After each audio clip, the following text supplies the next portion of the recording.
So dumb. Sometimes YouTube can be very dumb. Anyway, welcome everybody. Had surgery yesterday, so that's fun. I still have all my fingers. Happy Whiskey Friday. This is a non-alcoholic Manhattan. Now it's kind of weird, but it makes me think I'm drinking something, so that's good.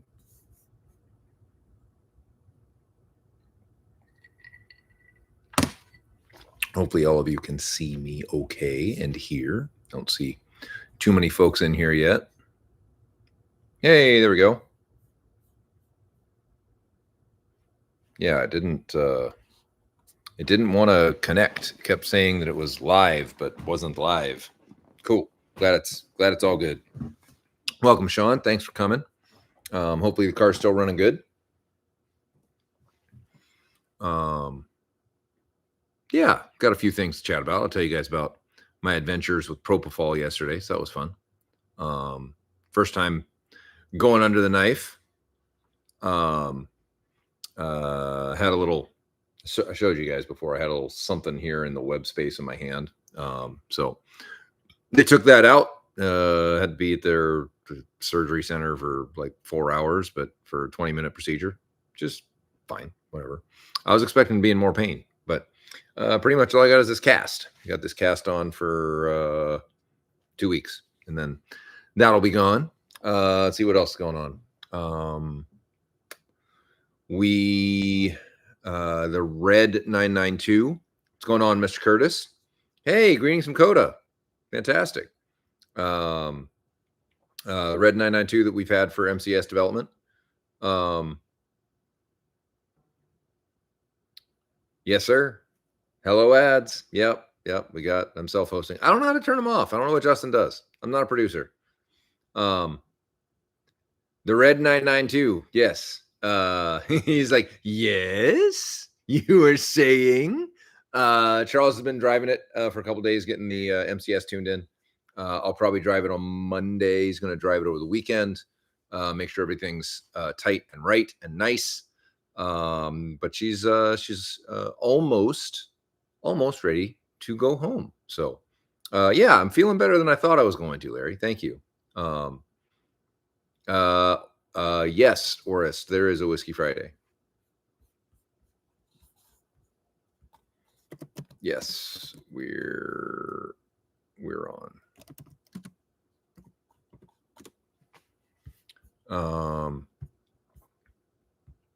Didn't want to go into the shop just because didn't want to risk picking something up and all that bit. And I kind of thought, so I was talking to Justin Green, who may join us, I'm not sure.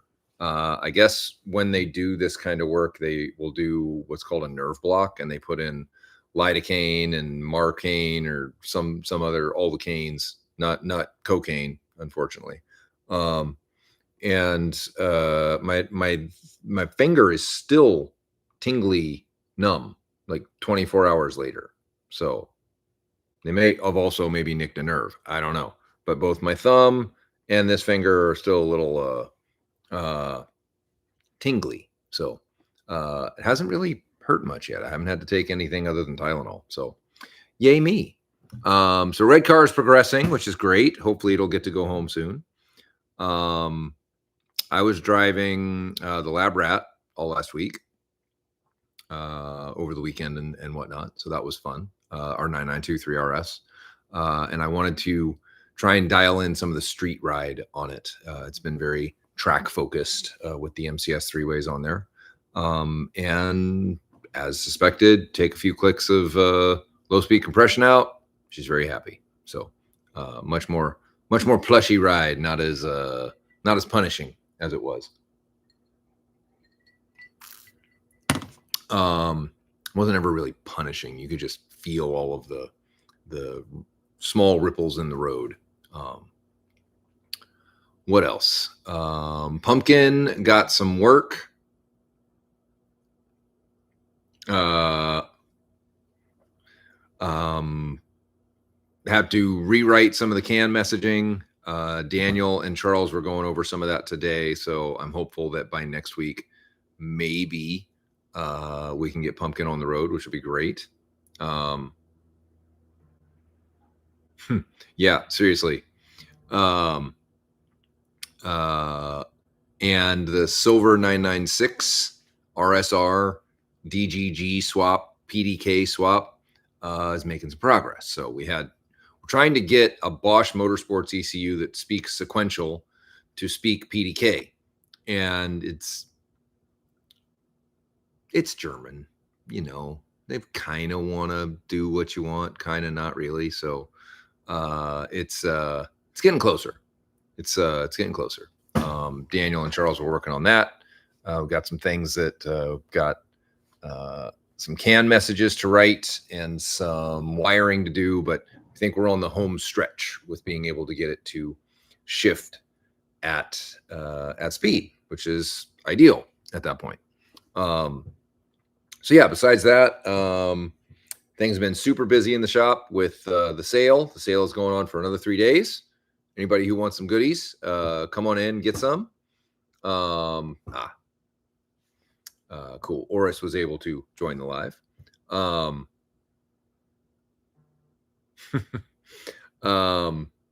And earlier this week, Ted and I did some analysis of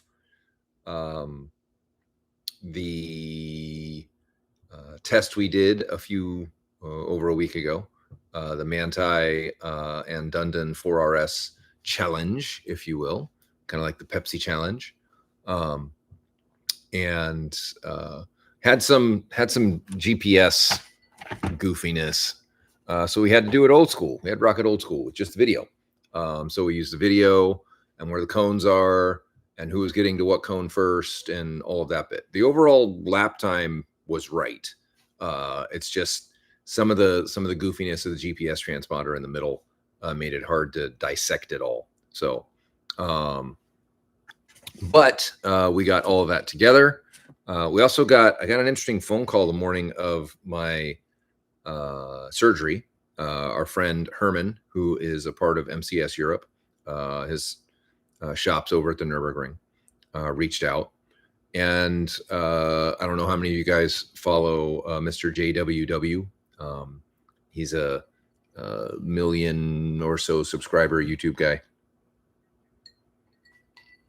Had a GT3 RS, wrecked a GT3 RS on the Nürburgring, trying to beat 7 minutes himself, him driving the car. Manti won't support him to go that fast. Okay. And so he's starting to reach out, and he may reach out to us. I don't know. We'll see. Be more than happy to help him. I think what we've put together for the MCS package on the 3RS is well suited for that. And if we talk to him, we'll see. We'll see. What else is going on that I can tell you guys? That I can tell you is the important question. Going to try and get PFCs and 19s on the Lab Rat. We're going to do a spring swap back to, so we had two different spring sets that we were working on. We have the stiffer of the two in the car currently. Ted likes the softer of the two. So we're going to put the softer of the two back in. And then see how take it to Pacific on the 18th. Last local PCA day is at Pacific Raceways on the 18th. So we're going to try and make it out for that. Hopefully I'm out of a cast and can drive by then. But yeah, I think that's exactly 14 days from when I had my surgery. So likely I won't be driving that day. Maybe I'll be driving Pumpkin there because it's PDK. That would be fun. But anyway, that's some of the short-term stuff that we got going on. Our JDM transporter will be for sale shortly.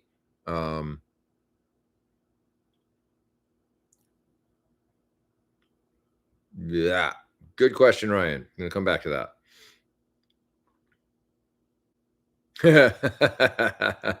Mike, you already know my Mike is asking, can we talk about if the new .2 GT3 is worth the price?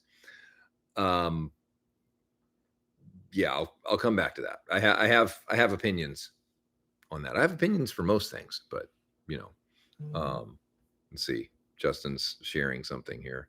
Hey, there we go.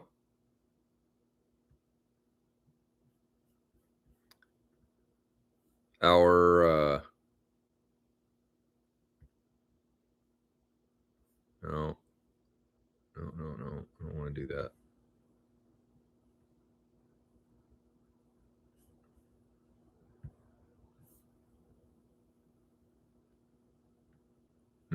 Guess I can't easily share a picture with you guys. I have to put it up. Put it here. No.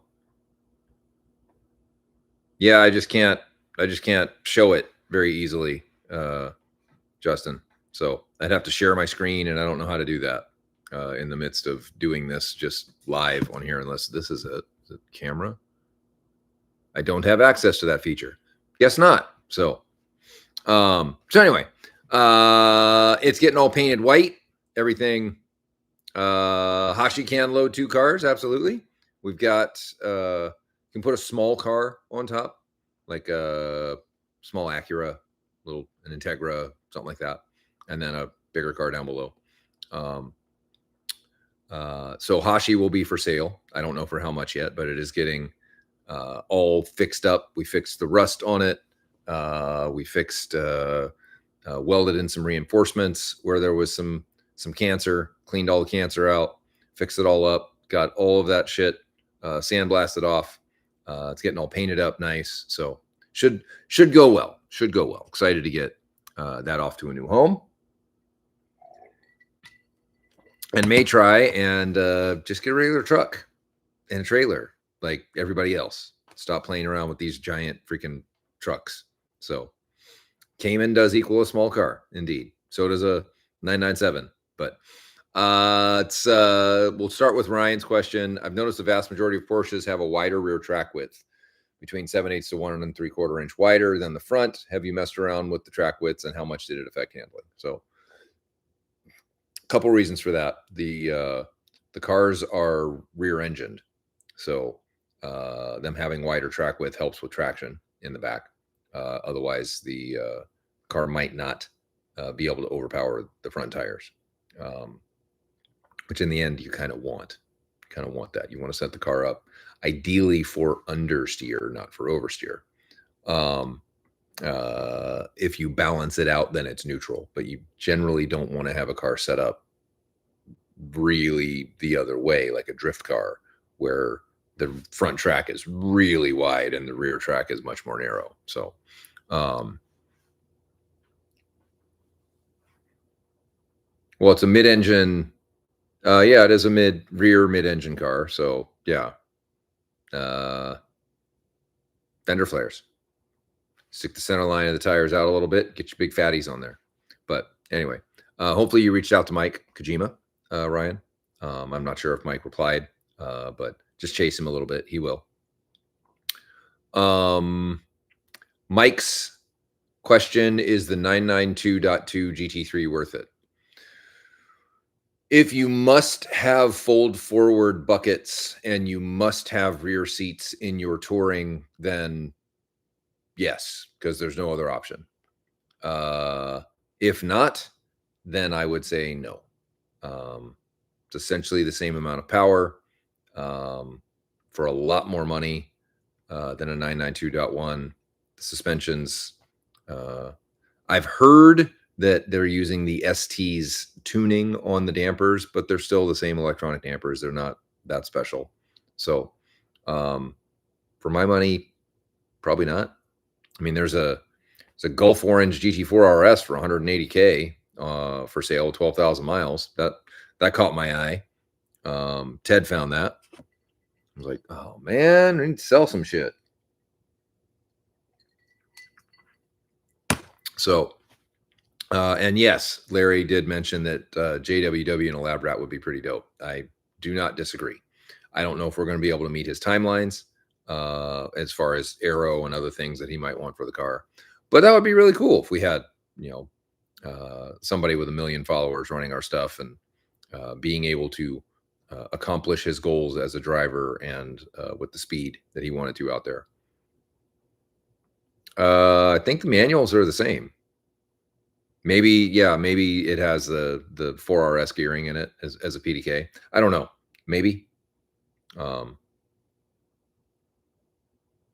He likes it. He's like, it's a pretty dope car. He's like, I can understand how with this setup, this car becomes very desirable. Your car becomes very desirable because you've got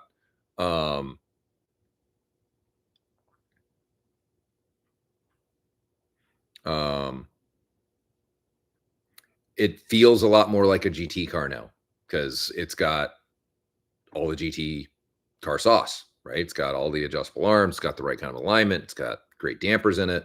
So if you didn't know it wasn't a GT car, you wouldn't know, right? It's great. It's got lots of torque, goes real quick. It's really pretty. It's got a great stance. So I think Justin, I think you're gonna be really, really happy with it.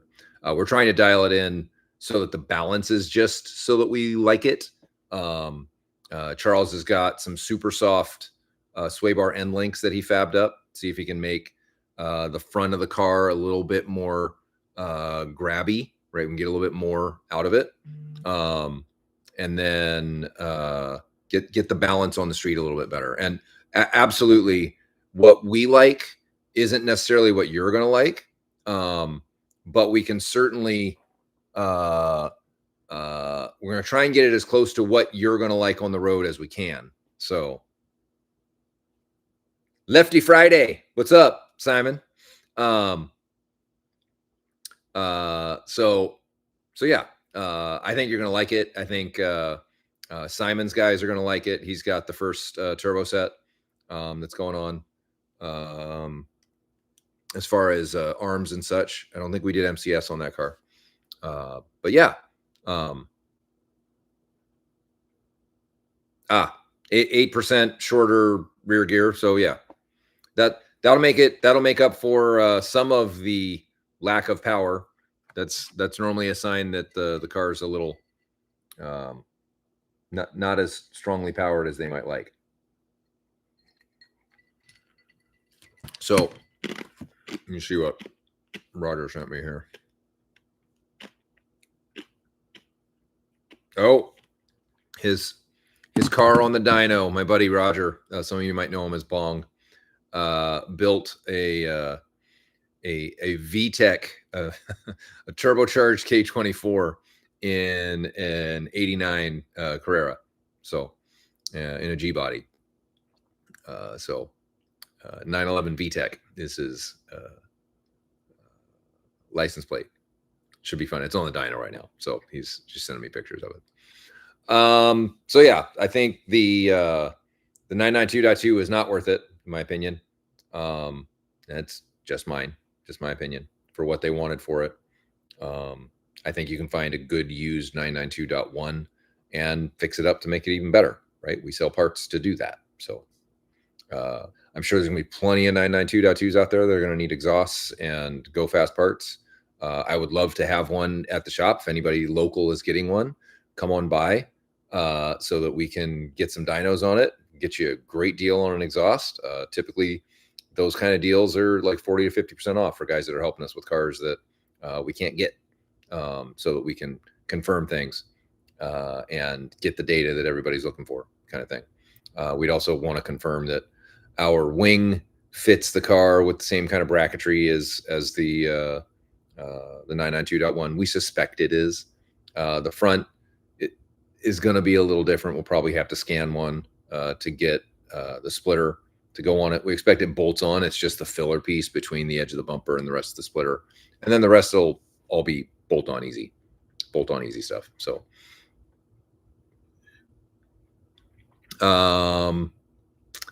Simon's here. You guys should ask him about how cool his GT4 is running. Charles got him a new tune, continues to get refine the 718 GT4 tunes. We just sent one of our customers, Doug, who has a PDK version, of the new tune that keeps that Sean has and that Simon has.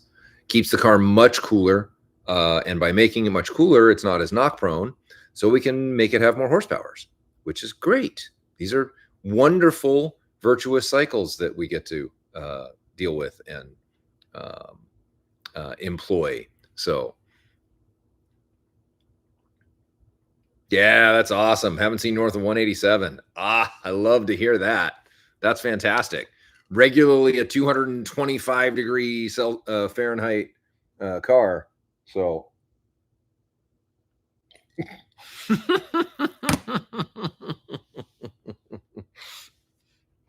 never comes out of cold start. She's always shooting black smoke behind it.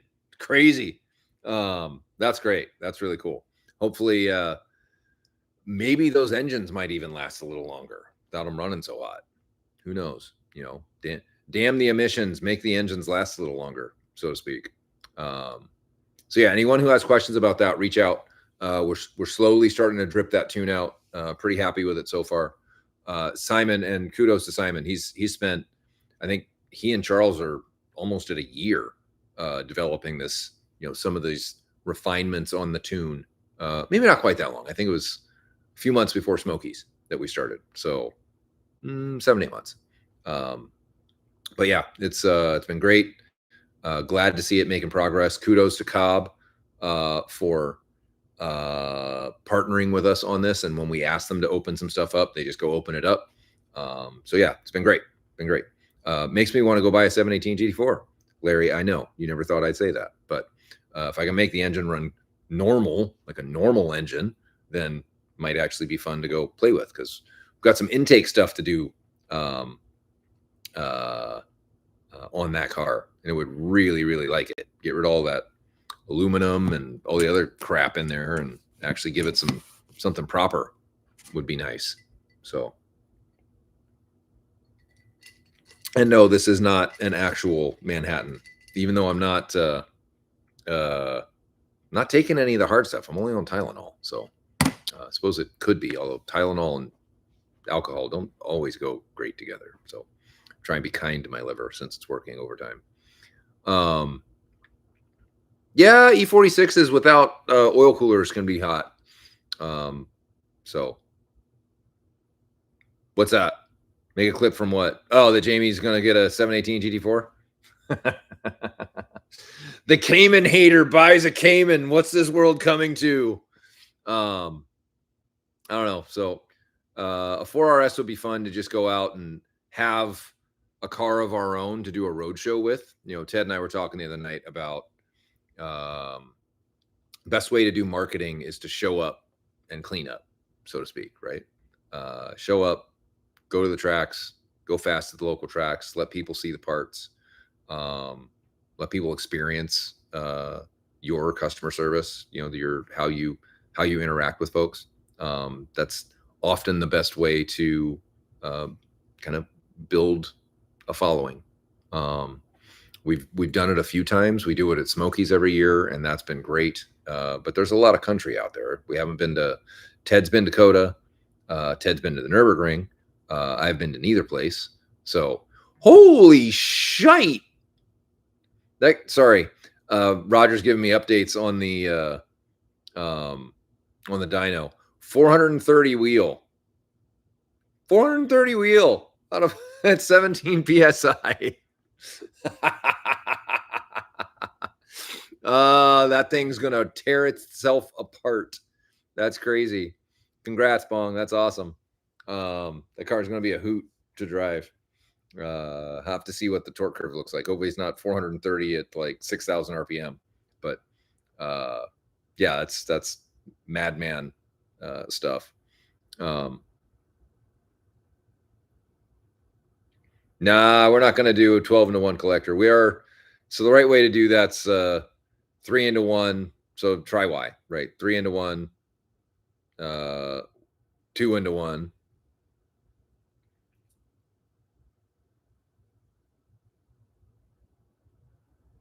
It was on Car Gurus, Simon. I don't know where it is, honestly. It might be at 12,000 miles, maybe.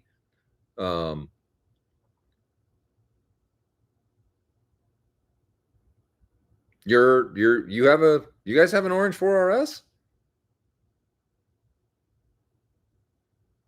Yeah, and agreed. 17 pounds is cake. Yeah, I think Bong probably doesn't want much more than 500 in that car because it would be uncontrollable. So, um, but yeah, I'm not saying I'm in the market for one because the Aston would probably have to get sold to do that, and I'm not ready for that yet. Um, and I want Pumpkin running, and I want Cup Club Sport running. I want to finish the 991.2 Cup, which is really close. Honestly, we don't have to do much to it to get it back out on the track. It's just more get some other things the hell out of the shop so we can get on to the other things, right? So you got to finish something to get to the next thing.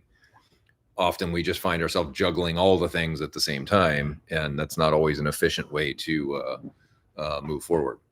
Some of the things that's been on my mind as of late, and anyone who has some feedback on this, I've been starting to look a lot into AI agents, and trying to. Okay. Oh yeah. I remember that one. I remember that. Yeah, I remember that guy. I remember that guy over there. Yeah, the orange one. Um, so trying to get things like I'll give you for instance, if ChatGPT or some other AI would scrape Reddit and Renlist and all the other forums for mentions of Dundon, or both positive and negative, guys looking for questions to be answered. I need a suspension. What's the best one? Stuff like that. It would be really cool from a business standpoint to have an AI scrape that data, summarize it, send it to you. I did not know that, Larry, actually.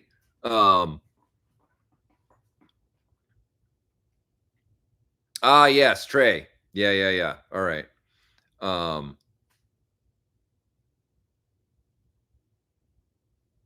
yeah, that's I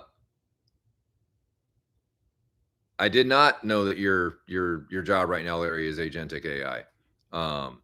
So, and Sean, I think building our own to be able to do this in house, like silly stuff, like frontline customer support. Like we've got all of these instructions, and most of the time, customers are like, "What's the torque spec on blah?" Because they don't want to open up the instructions and read, which is fine. I'm not any better. I do the same, but that's like a center cut application of an AI agent. Like it digests all of our stuff. It reads the email. It says this. It gives us a draft to send back to them. Here you go. Poof, sent, done. I know there's commercial applications that do this already, but I don't trust any of them because I know that they're gonna nickel and dime me to death. So yeah, Grok can do that with deep search. I tried to do it. I just saw some YouTube videos last night that ChatGPT can do it and its new agent. But I told it to do one today, and it literally spent half the day just saying it's setting up its desk and didn't do anything. So I'm like, the fuck. So anyway, that's kind of what's been on my mind lately is how do we deploy these things? This budding. It's not even budding anymore.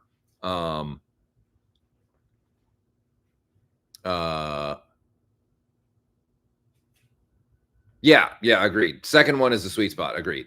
Taking a defined set of data and answering questions based off of that training. That said, I did see some demonstrations last night of guys doing competitive research. Use this website. I want you to go find all of my other competitors. Tell me what they're doing better than me. Telling me what they're not doing better than me. That I'm doing better than them. Blah blah blah blah. So it's interesting. So I'm trying to wrap my head around how we might deploy this, how we might use this, and any of you guys who are doing this and can point me in the right direction, I am all ears because I'd much rather learn from my friends that are doing it than to go figure it all out. I've looked at N8N. And I thought that was an interesting way to be able to program some of this, give it resources, give it a memory, yada yada yada. Program, plug in the logic AI model that you want to use, but use a local model, not one that you have to pay for tokens for. Because I was like, that's going to get expensive in a hurry if we got to use tokens. So that might be a little bit beyond what I want to do, because most of our implementations for stuff is cloud-based anyway. But yeah, I am way out of my depth. I'm a chemical engineer. I'm not an EE. I'm not a comp sci guy. Generally, I hate this stuff. Yeah, but I'm AI curious. That should make Simon's ears peak up, that I'm curious about something. All right, back to car stuff. Right on. Appreciate that, Sean. Time for a 718 GT4 with a Hollinger diff, 3rd through 6th gear fix. That's manual stuff. Yeah, we'll see. We're still working on with Brandon at No Politics Racing, PDK diff upgrades. It's only the 4RS that has a manual diff, and all of them could use a much stronger diff, especially the older cars, the GT3s and whatnot. So it wears out. The E-diff wears out, and you end up with one-wheel drive pretty quick. We saw this in a customer's car with 50,000 miles on it. So, oh, nice. Thanks, Aaron. Sorry. It's the topic of the day. It's topic of the day. We'll get back to Porsche talk for you. Sorry about that. You're like, I can't get away from this. That's pretty funny. So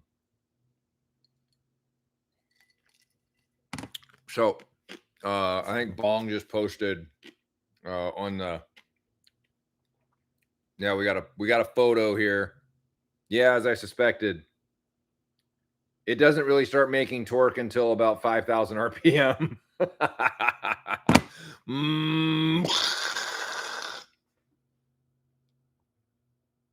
I believe in 88 protection, so you be curious all you want, my friend. Thank you very much. I appreciate that. That's pretty funny.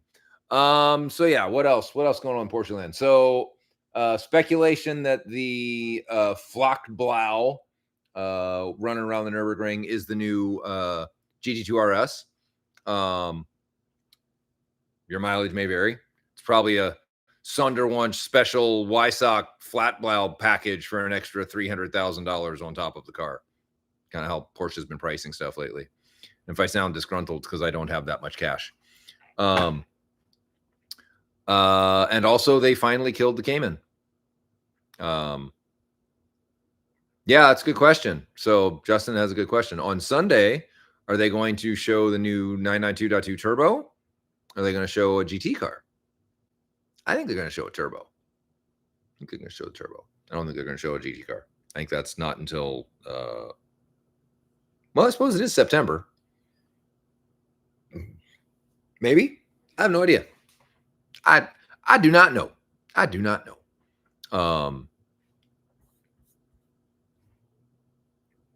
Yeah, you got to show the turbo before the GT2 for sure. But you may not have to show the turbo before a turbocharged GT3 RS, which has also been rumored to also be coming, but don't know. Don't know.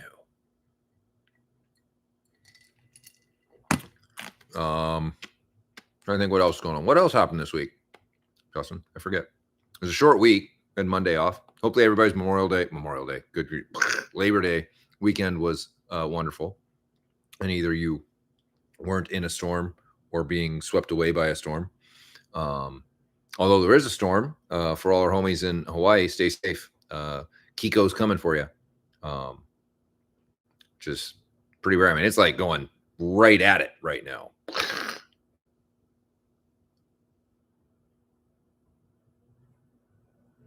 I know, right? It ain't a blue chip company anymore. And agreed. We've had this argument. It's funny. I heard from a friend of mine who I trust that has contacts inside YSOC, that said there is going to be a turbocharged GT3 RS. And I'm like, that is the most anti-Porsche thing I've ever heard of. That's called a GT2 RS by like classification. It has turbos. It's a GT car. It's a GT2 or a GT2 RS. Those are your options. That's it. You can't turbocharge a GT3 car. But who knows what they're going to do? The marketing guys want the GT3 RS to be competitive with the ZR1 and competitive with the GTD Mustang, and it to have lots and lots of horsepower. And everybody knows they cheat on the Nürburgring, so no one can match their times. Everybody's 7 to 10 seconds off where they should be. So hopefully everybody stops giving a shit about Nürburgring lap times, because sure seems to be the Germans have a leg up on the Nürburgring. Who'd have thunk it? But I know we're not. We're trying to set our own lap times and test things ourselves, which I don't know how much headway Justin has made, because last I heard was last we were working on it was Wednesday, and today he was painting with Kieran, try and get that truck done sooner than later before the weather turns to shit.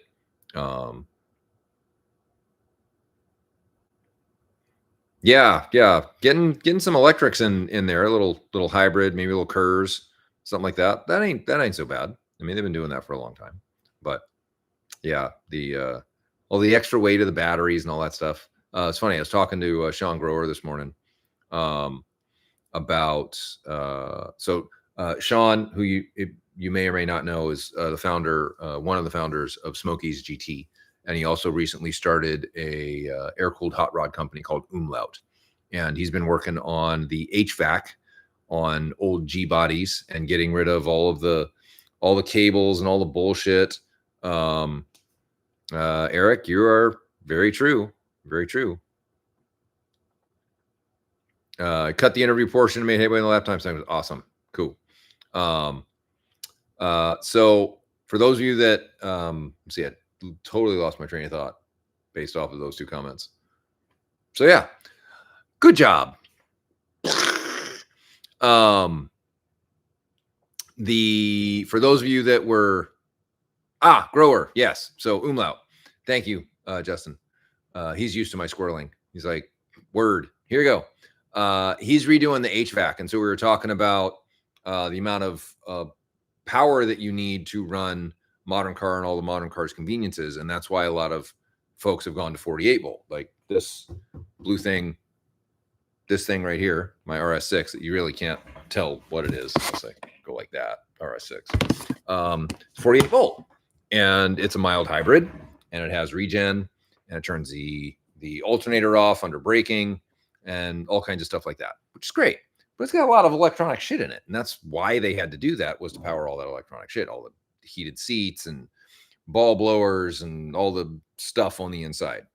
But there are things that you can simplify a car with by doing that. So, like for instance, if you go to 48 volt, you can do a generator and a starter that are the same thing. So you get rid of the alternator and you go to a generator that's also the starter, and you got one piece, and it sits in the bell housing, and you're good. It's the only place that it needs to be. You can get rid of a whole bunch of serpentine belts and a bunch of crap off of it. If you're running 48 volt, you don't necessarily have to have a belt-driven AC compressor. You can get rid of that off the engine as well. More parasitic drag gone. You run it off of the 48 volt system on the inside, and it works like a heat pump. You can have heated seats and a number of things. So there's a lot of shit floating around in my head as we're looking to develop some kind of fun little hot rods about how we might embrace some more modern technology to be able to simplify some things and take some of the parasitic drag off of some of these naturally aspirated engines. So when I feel like I have some downtime, these are the things that come to my head. Absolutely, Eric. Exactly right. So less current for the same wattage, less copper required. It's less weight. et cetera, et cetera. Same thing with the Revuelto, or however you say it.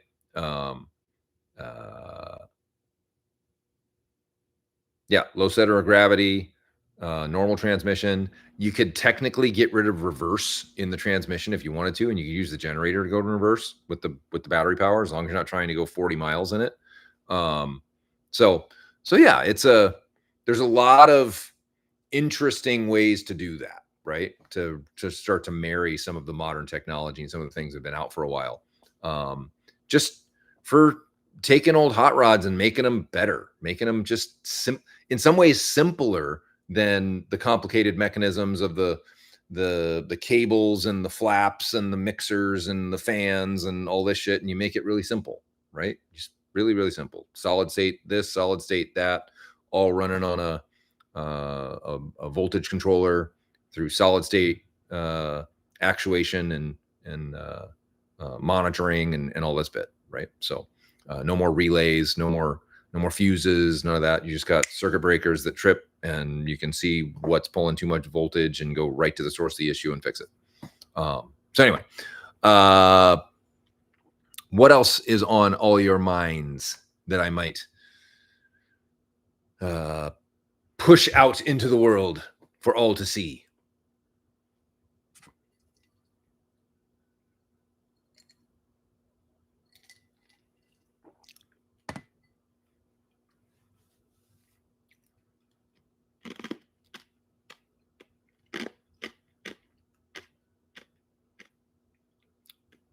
For 8-volt conversion in an SC would be cool. You can simplify a lot of stuff, as opposed to a 6-volt like in an old Bug. Yeah, don't do that. You need more volts, not less volts.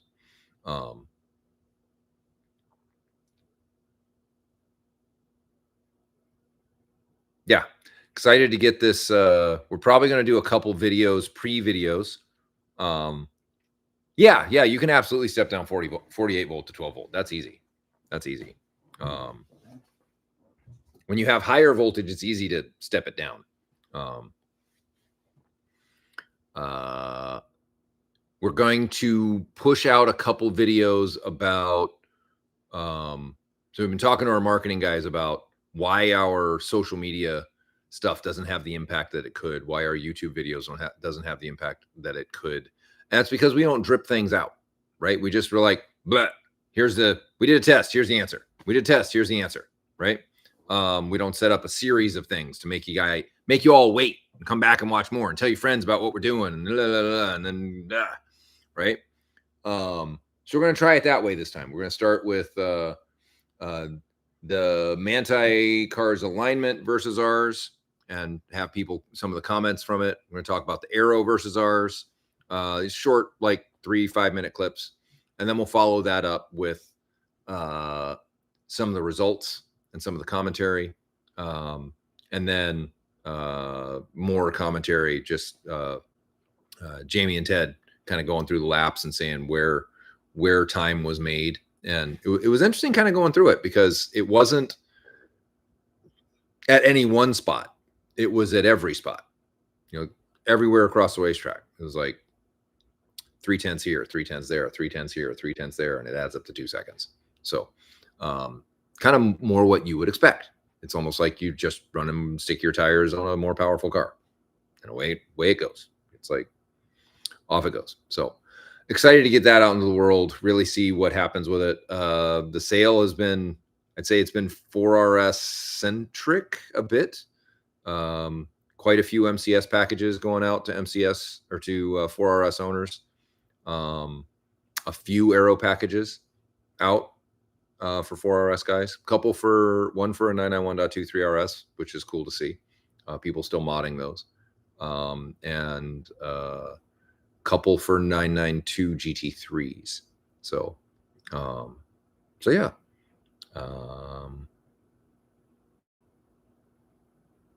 Yeah. Just kind of what we did, Larry, is we because the GPS was a little goofy.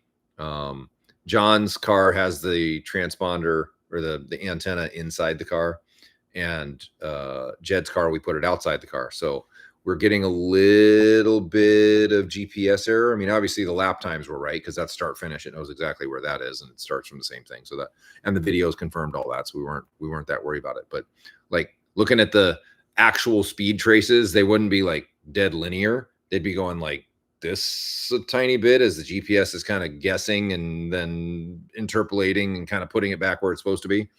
So we're like, well, that's not going to work. So we just used where the cones were. Since we had video of both cars, we're like, the cones didn't move. So well, at least the cones we used didn't move. Some of them might have moved because they get punted throughout the day. But we just use like the braking markers. It's like, okay, here's turning cone for 5 or the apex cone for 5. And here's the braking markers for 6. And we're just watching where the cars are. And it gives you a much more visual representation in the video. It's not a squiggly line, nerdy shit. It's much more obvious. This car was behind. Now it's in front. Now it's way in front kind of thing. So I think should be pretty compelling what the difference is. Shouldn't leave a lot to the imagination, nor should we be called charlatans or whatnot. Well, we're already up over 100 and what is it? 560. It's already up 110 without the intake runners. So one glorious day when we can actually get to the intake runners, I think the Cup will have well over 600 to the wheel. So more like 700 crank, something like that. NA out of a 4-liter with the Bosch and MS-109. MS-109 is so awesome. Such an awesome fuel. Literally does not detonate. Doesn't care.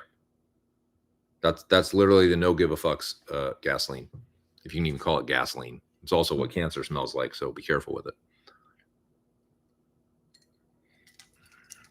All right, well, for a winging it Friday, after wasn't even sure if I was going to be doing this today. This actually went pretty well. This went pretty well for just me sitting in my garage talking to y'all. You guys get to look at my boxes and my Christmas ornaments, boxes, and ammunition. Last time I went pew pew because I knew I was going to be in this for a minute. So, yeah, we're going to get demonetized now. I'm showing gun shit.